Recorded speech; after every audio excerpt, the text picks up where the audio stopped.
今日仲係免開火抗炎早午餐系列。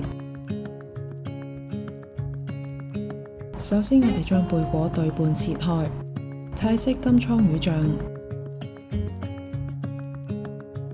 均勻咁將佢塗抹喺貝果上面。另外一片貝果直接擠上牛油果泥，然後將貝果冚上去就得㗎喇，唔使其他嘅調料就已經好好食。我哋再嚟沖一杯抹茶。杯入邊放入1茶匙嘅桂花抹茶粉，倒入溫水就得㗎喇。當然亦都可以加天然嘅椰子水，加牛奶、植物奶都好正。呢個貝果大家一定要試下，我連續食1個月都唔會厭啊！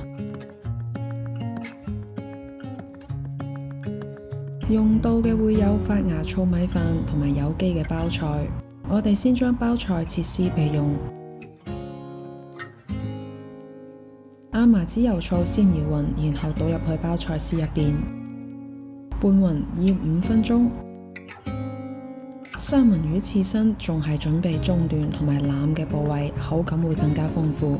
我哋先將刺身都切塊，如果唔食刺身嘅話，可以用煎嘅三文魚塊亦都得。然後將三文魚調味，加入生抽、糖同埋味噌攪勻。